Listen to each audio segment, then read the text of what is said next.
आशा करते हैं आप लोग बहुत अच्छे होंगे। द परफेक्ट स्टडी में आप सभी लोगों का बहुत बहुत स्वागत है। इस वीडियो के माध्यम से हम लोग जानेंगे कि चौधरी चरण सिंह विश्वविद्यालय मेरठ बीएड फर्स्ट ईयर के एग्जाम पैटर्न क्या होने वाले हैं और उसके साथ साथ जो आपको क्वेश्चन देखने को मिलेगा वो कितने सेक्शन में डिवाइड रहेगा, यानी पूरी चर्चा करेंगे ताकि जो आपका एक डाउट बना हुआ है एग्जाम पैटर्न को लेके वो डाउट अच्छे से क्लियर हो जाए और थोड़ी सी स्ट्रैटेजी के बारे में भी चर्चा करेंगे कि आपको तैयारी कैसे करनी है। तो बिना समय गंवाए सबसे पहले हम लोग एग्जाम पैटर्न को समझ लेते हैं। देखिए, अलग अलग वीडियो के माध्यम से भी कुछ लोग आपको बताते हुए नजर आ जा रहे हैं कि एग्जाम ऑब्जेक्टिव होगा या फिर कंफ्यूज कर रहे हैं बहुत ज्यादा। तो ध्यान से हमारी बात को समझ लीजिएगा कि आपका यदि जब हम कह रहे हैं कि बीएड फर्स्ट ईयर, तो हमारे कहने का जो सेंस है वो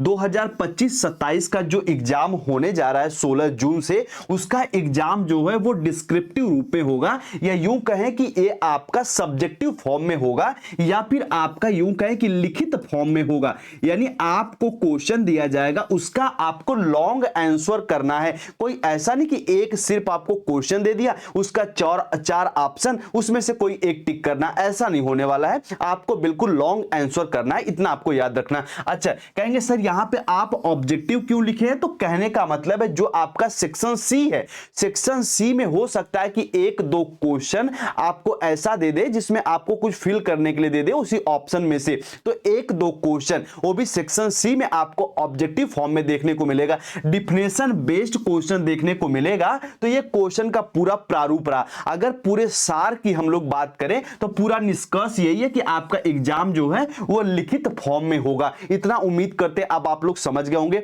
अब थोड़ा सा हम लोग यहां पे जो क्वेश्चन कैसे पूछेगा उसके पैटर्न को समझ लेते हैं। तो यहां पे आप देखिए क्वेश्चन के पैटर्न को, आपका पूरा क्वेश्चन पेपर टोटल 3 सेक्शन में डिवाइड है, सेक्शन ए, सेक्शन बी और सेक्शन सी। ठीक है, तो सबसे पहले आप देखेंगे जो आपका सेक्शन ए है ये लॉन्ग आंसर टाइप क्वेश्चन है, यानी आपको इसमें से जो उत्तर देने हैं लगभग मान के चलिए 400-500 शब्दों में आपको उत्तर देने हैं प्रत्येक प्रश्न के। अच्छा, उसके साथ साथ ये टोटल कितने क्वेश्चन इसमें रहेंगे? तो टोटल 3 क्वेश्चन आपको करने हैं और प्रत्येक क्वेश्चन आपका 16 मार्क का रहेगा। इतना आपको याद रख लेना। ठीक है, उसके बाद अगर सेक्शन सी की बी की बात करें हम लोग, तो सेक्शन बी जो है वो शॉर्ट आंसर टाइप क्वेश्चन है। जैसे एक आम यूनिवर्सिटी जो होती, जैसे मान लीजिए कोई वीर बहादुर सिंह पूर्वांचल है, महाराजा सुहेलदेव है, सेम इसका पैटर्न अलग होता है। यानी वहां पे जो आपका सेक्शन ए है ये अलग अलग यूनिवर्सिटियों में सेक्शन सी होता है, लेकिन चौधरी चरण सिंह में पहले ही सेक्शन ए में लॉन्ग आंसर दे देता है। तो बस इतना ही अंतर है। अच्छा,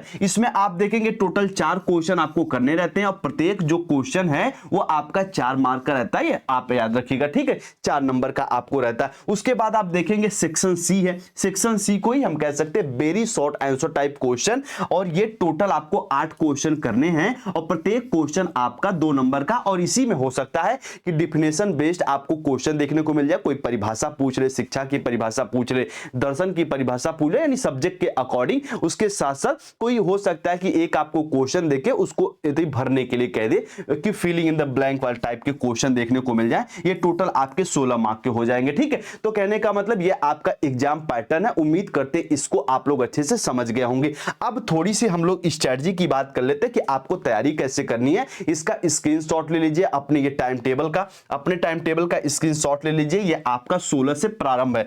अब हम आपकी क्लास जो कंटेम्पररी इंडिया एंड एजुकेशन है, इस क्लास को बिल्कुल शिद्दत से प्रारंभ कर चुके हैं और एक क्लास ये बिल्कुल आपकी कंप्लीट भी हो चुकी है। ठीक है, कंटेम्पररी इंडिया की एक क्लास कंप्लीट हो चुकी है और शाम को 4 बजे हम दूसरी क्लास इसकी लेंगे।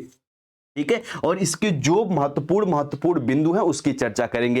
पहली क्लास में हम लोग आपके जो वैदिक पीरियड है, जो बौद्धिज्म है, जो आपका मध्यकालीन या मुस्लिम काल में शिक्षा की व्यवस्था क्या थी, कौन से संस्कार थे, केंद्र कहां हुआ करते थे, सारी पॉइंटों की चर्चा की है। अच्छा, स्वतंत्रता के पहले की शिक्षा को और आगे बढ़ाने के लिए कौन कौन से आयोग कमीशन बने, उस सारे कमीशनों की बात कर लिए। अब जो आगामी क्लास आएगी स्वतंत्रता के बाद की हम लोग चर्चा करेंगे। तो कहने का मतलब है आप शाम को 4 बजे आप क्लास में ज्वाइन होइएगा।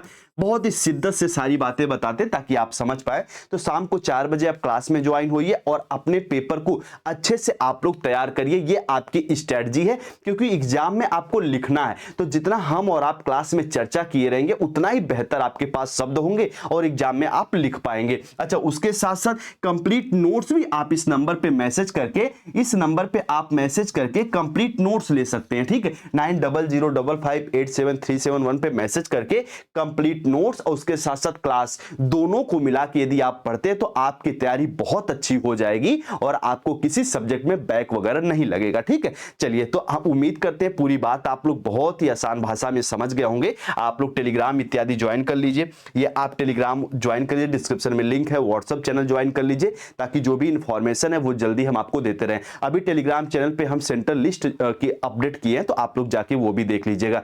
चलिए, उम्मीद करते हैं चौधरी चरण सिंह विश्वविद्यालय की इतनी इंफॉर्मेशन आप लोग समझे होंगे। बाकी मिलते हैं हम अपने क्लास में शाम को 4 बजे। आप सभी भाई बहन अपना ख्याल रखें। आप सभी को नमस्ते, जय हिंद।